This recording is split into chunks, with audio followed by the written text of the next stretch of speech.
Lord Commander, if I may? I wish to speak with you before the Grand Melee.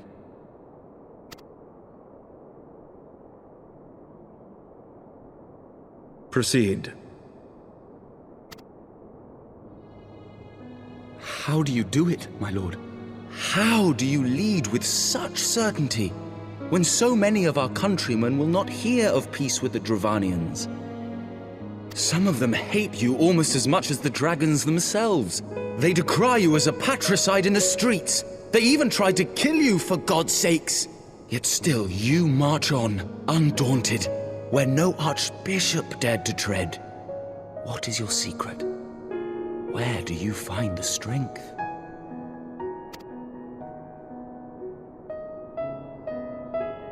For centuries, our nation has been punished for the sins of our forefathers.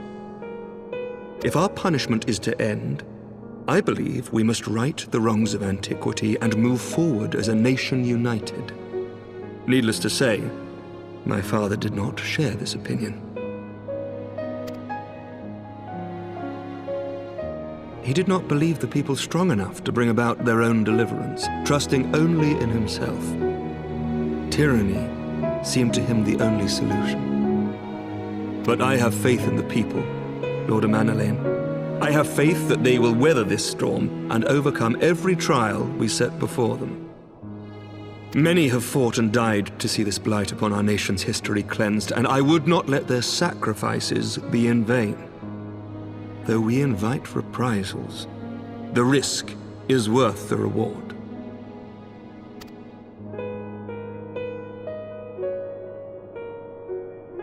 I want to believe. I do.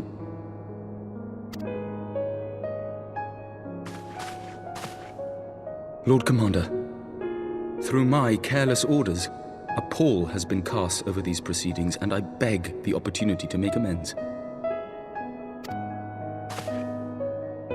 I, Amanalain de Forton, do hereby request leave to take part in the Grand Melee.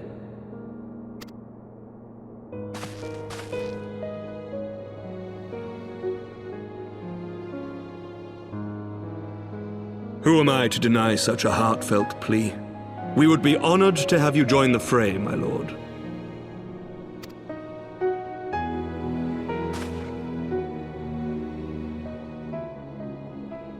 You will take charge of the Ishgardian forces.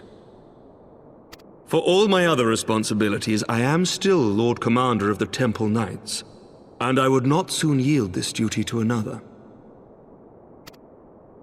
The esteemed Sir Emeric leading the Temple Knights and the Watch into battle along with my youngest.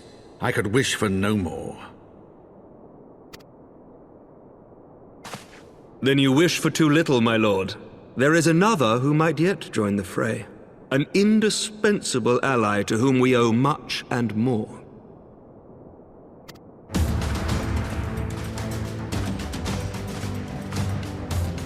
An adventurer beholden to none who nevertheless chose to champion our cause, who has shared in our suffering and in our glory. A warrior without equal, who I am privileged to call a friend.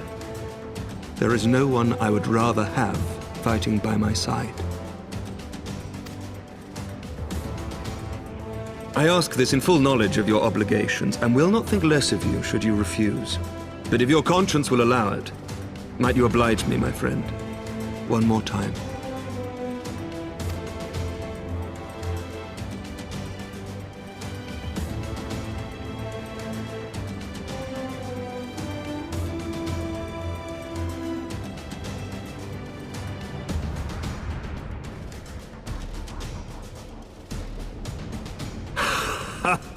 Together we shall give the people a spectacle for the ages, a celebration to mark the dawning of a new era.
Let all here present heed well the rules of engagement.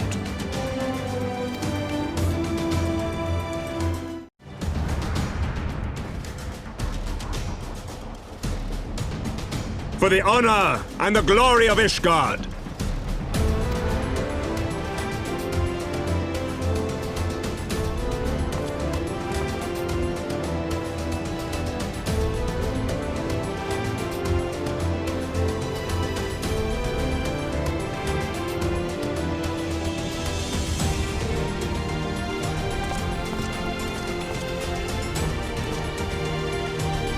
All is ready then. Very well.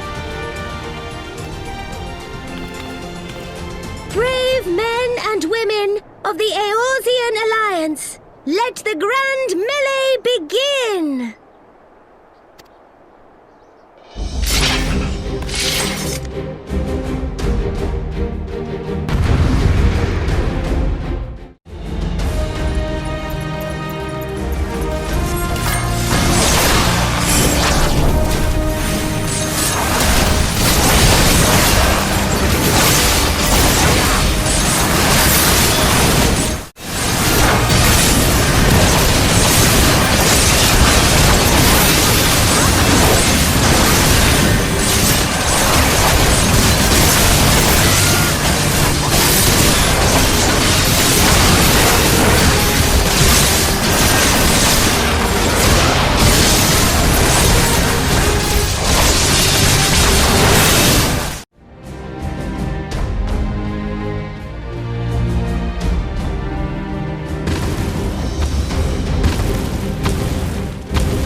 Did she win?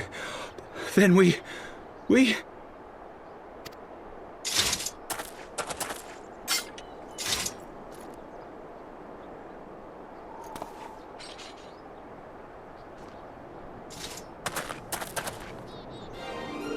Victory is ours! Ishgard! Ishgard!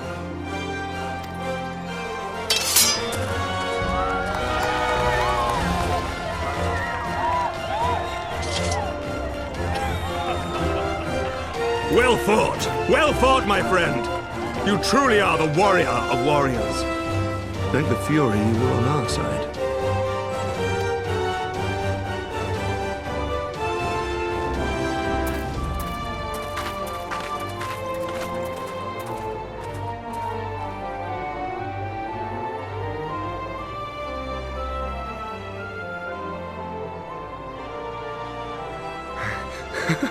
Oh, my lungs are burning, and I can barely stand.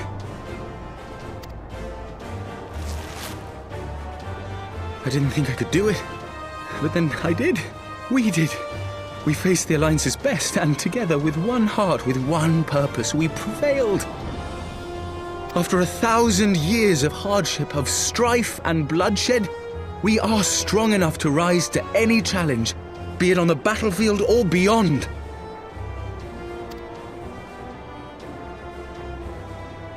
The future holds so much promise, so much joy. We need only show them the way.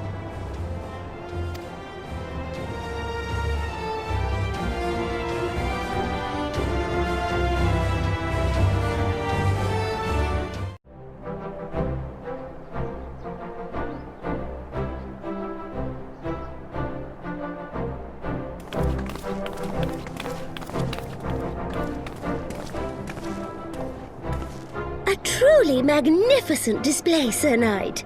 While doubtless less than pleased, I am quite sure the Grand Companies are honored to have been bested by such valiant warriors.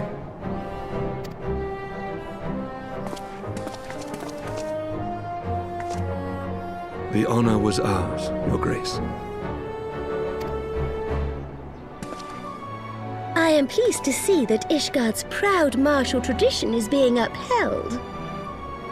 When the time comes, I trust you will fight alongside your brothers and sisters in the Eorzean Alliance with the same fervor you displayed in opposing them.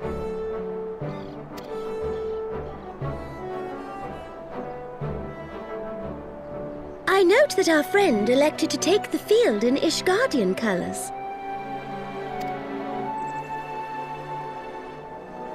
At my behest, Your Grace. If we have given offense, the blame lies with me.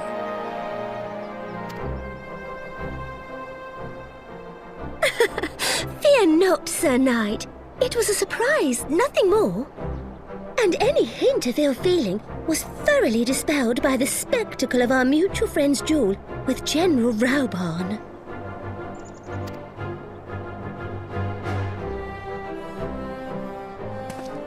On the subject of surprises, I could not help but marvel at the passion and unity of purpose displayed by your countrymen, given the troubling reports we have received of late.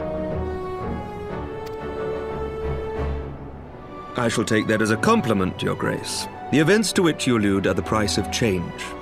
The end of the Dragonsong War marks the beginning of a new era for our nation, and for the people, high and lowborn alike, who will lead her into the future. Ah, yes. The people.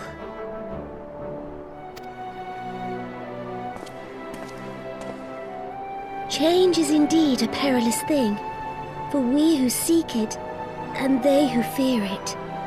I shall pray for Ishgard, and for you.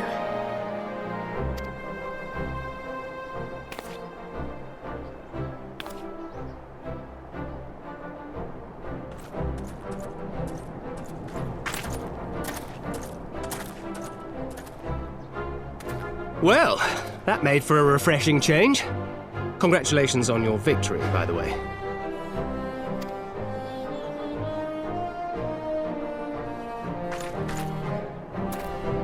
Ishgardians certainly seem happy with themselves.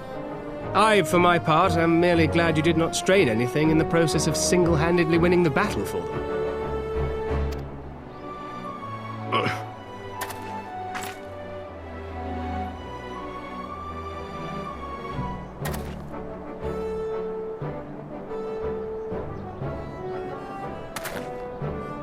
Tis but a scratch, I assure you, and I will not suffer you to worry over me. Not when we have a dozen far more important concerns. Make that 2 dozen. Still, as Y'shtola never tires of telling me, we can but face them head-on one at a time. One day at a time, as Minfilia would have done.